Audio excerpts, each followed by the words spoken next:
Saya percaya kita semuanya diberkati Tuhan, dilindungi, dijaga oleh Roh Kudus Tuhan ya, dalam keadaan sehat walafiat ya. Oke, kita sama-sama berdoa. Terima kasih Tuhan Yesus atas kebaikan Engkau. Terima kasih Tuhan atas kasih sayang Engkau. Terima kasih Tuhan atas berkat Engkau. Tuhan, sebentar lagi kami akan belajar firman Engkau, urapi hamba Engkau, dan kami semua juga yang dengar, biarpun yang menyampaikan, yang mendengar, sungguh bisa dikuatkan oleh firman Engkau. Dalam nama Engkau Tuhan Yesus, kami telah berdoa. Saudara sekalian, ada satu cerita.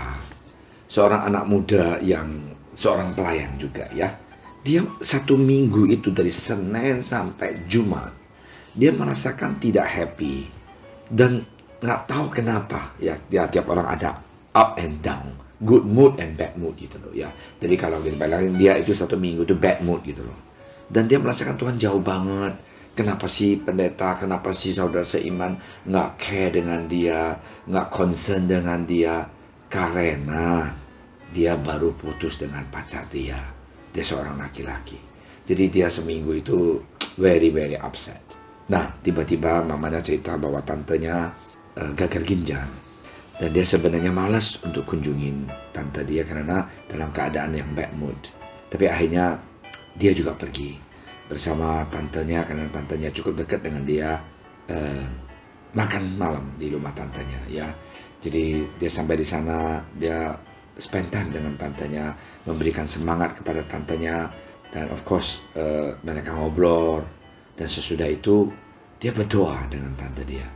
Waktu dia berdoa, dia merasakan begitu bahagia karena sesudah berdoa tantenya bilang terima kasih ya, dan kamu keponakan yang luar biasa sayang sama tante. Dia sebenarnya nangis gitu loh.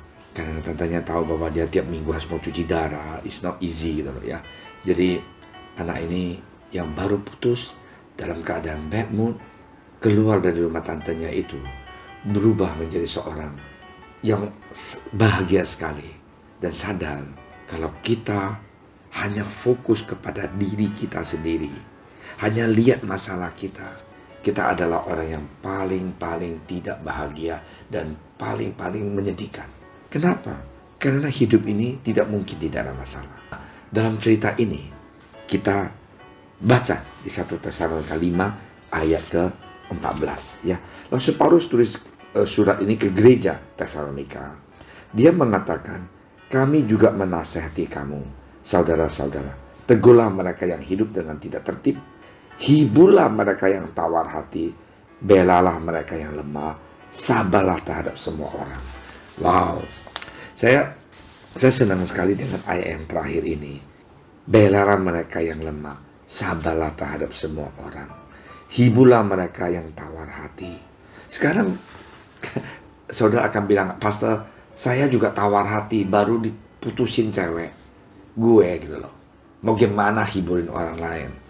Alkitab tidak mengatakan kita hiburin orang itu di dalam keadaan kuat, keadaan sehat, keadaan good mood. Tidak.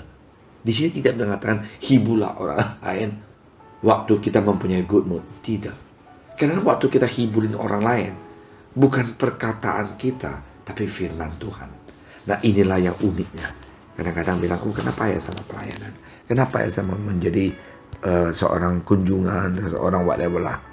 Karena di dalam pelayanan itu kita sungguh bisa diberkati Tuhan. Waktu kita memberikan, kita punya kasih terhadap orang lain, waktu kita memberikan waktu terhadap orang lain, anak ini tidak akan lebih banyak uang daripada tantenya seorang yang sukses. Bukan uang, tapi waktu. Bukan uang, tapi kasih yang diberikan anak ini. Nah, di sini dikatakan, Alkitab mengatakan jelas sekali, ya. Jadi hiburlah mereka yang tawar hati. Tante ini tawar hati, tante ini lemah, tante ini gagal ginjal, ya kan? Dan belalah mereka yang lemah, sabarlah terhadap, ya kan? Semua orang. Nah, inilah yang saya mau katakan. Waktu kita memberikan sedikit yang apa kita ada, membantu mereka yang lemah itu, kita tidak sadar, kita telah diberkati Tuhan. Ya, waktu kita memberikan, waktu kita kasih sayang kita sedikit saja, Tuhan akan menghibur hati kita. Inilah rencana Tuhan di dalam kehidupan kita. Sekarang saya ngurusin papa tiap hari di rumah sakit. Saya lihat Papa mau jalan saja susah. Waktu saya gendongin dia dari ranjang ke kursi, saya baru sadar Tuhan begitu sayang dengan kita. Kita masih bisa jalan, masih bisa jogging, masih bisa main tenis, masih bisa lari. Kalau orang sakit mau jalan cuman hanya 1 meter, 2 meter aja susah. Begitu baiknya Tuhan terhadap kita. Saudara sekalian, ingatlah satu hal. Tuhan Yesus begitu cinta pada kita.